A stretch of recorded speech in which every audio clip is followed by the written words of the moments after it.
बच्चों, आज हम लोग पढ़ेंगे जेरोम की लिखी हुई कहानी a bicycle in good repair.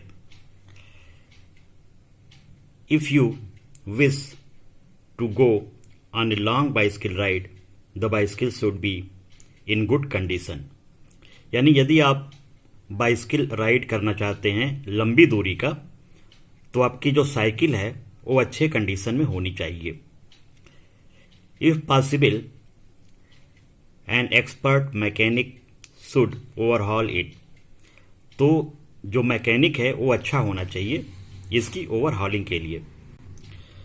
But what happens if the mechanic has a will of its own and the mechanic knows next to nothing?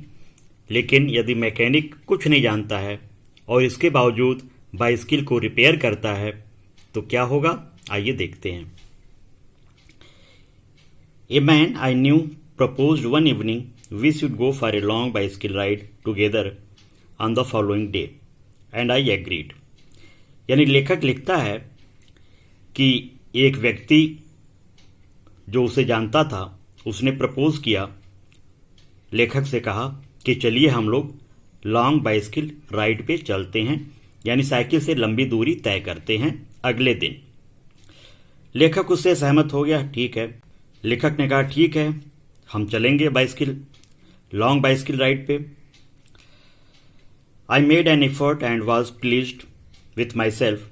He came half an hour late. I was waiting for him in the garden. अगले दिन लेखक उसका इंतजार कर रहा था और वो व्यक्ति आधे घंटे लेट से आया, देर में आया। It was a lovely day, he said. That's a good looking machines of yours, how does it run? तो उस व्यक्ति ने लेखक की साइकिल को देखकर कहा, यह बहुत अच्छी साइकिल है और ये कैसी चलती है? तो लेखक ने कहा, बहुत अच्छी चलती है सवेरे, और जैसे जैसे सुबह बीतता है दोपहर तक के थोड़ी स्टिफी हो जाती है, यानी अच्छी नहीं चलती है। तो उस व्यक्ति ने अगले पहियों को देखा, उसे हिलाया, वायलेंटली हिलाया, यानी बहुत तेज हिलाया। लेखक ने कहा, अरे भैया ऐसा मत कीजिए, इससे साइकिल खराब हो जाएगी। लेकिन इसके बावजूद वो साइकिल को हिलाकर देख रहा था, उसे परख रहा था। वो व्यक्ति लगातार साइकिल को परख रहा था। I was the proper person to sake it. I felt much as I should had hit. He started whacking my dog.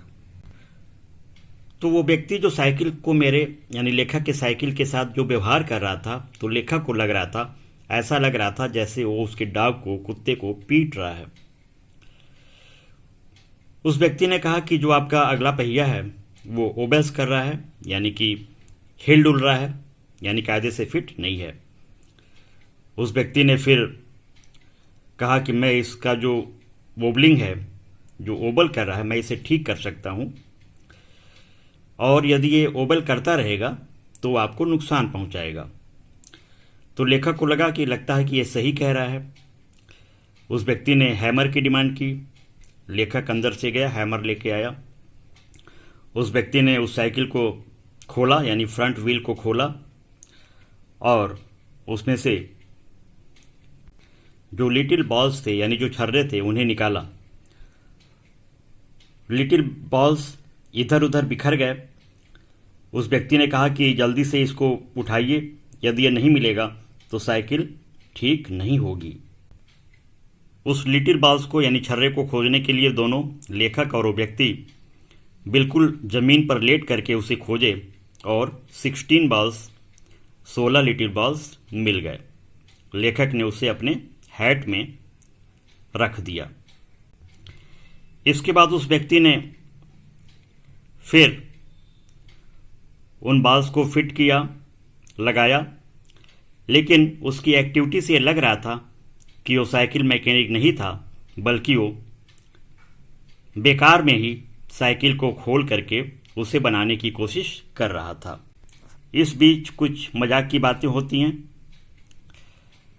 उस व्यक्ति से लेखक ने कहा, व्हाट्स द जोक, ये कैसा मजाक है? उस व्यक्ति ने कहा, well I am an ass, हाँ मैं गधा हूँ, ऐस हूँ। तो ये ऐसी बात थी जो लेखक को पहली बार अच्छी लगी कि उसने अपने मुंह से सत्य बोला। He said, we have forgotten the balls. उस व्यक्ति ने कहा कि लगता है कि हम लोग जो बॉल्स हैं, छर्रे हैं, उसे भूल गए हैं। लेखक ने अपना हैट देखा और उसमें से जो टॉप्सी टॉर्वी स्टाइल में बाल रखे हुए थे उन्हें दिखाया। उससे व्यक्ति इम्प्रेस हुआ और उसने उसे लगाने की कोशिश किया। एट ए 1:15, यानी कि जब 1 बजने में 15 मिनट बाकी था, dirty and dishevelled, cut and bleeding, he said, I think that will do, and rose and wiped his brow. Cycle बनाते समय उसकी कुछ कट्स हुए, कुछ ब्लीडिंग्स हुई, तो उसने कहा कि लगता है कि अब ये काम करेगा। The bicycle looked as if it also had enough of it, which had received most punishment. It would have been difficult to say. I took him into the back kitchen, where so far as was possible, he cleaned himself. Then I sent him home. तो cycle को बनाते समय वो व्यक्ति काफ़ी अपने कपड़ों को, अपने को गंदा कर लिया था। लेखक उसको अपने किचन में लेके जाता है और वहाँ पे उसकी सफाई होती है, साफ होता है वो। इसके बाद लेखक उसको घर भेज देता है। यानी जिस चीज़ के लिए वो व्यक्ति आया हुआ है वो चीज़ नहीं हुई, लॉन्ग बाइसिकल राइड नहीं हुई। इसके बजाय उस व्यक्ति ने अनाप शनाप काम किए और साइकिल इस स्थिति में कर दिया जैसे साइकिल को कोई पनिशमेंट मिल गई हो। साइकिल की रिपेयरिंग नहीं हुई, ओवरहॉलिंग नहीं हुई, बल्कि साइकिल और बिगड़ गई।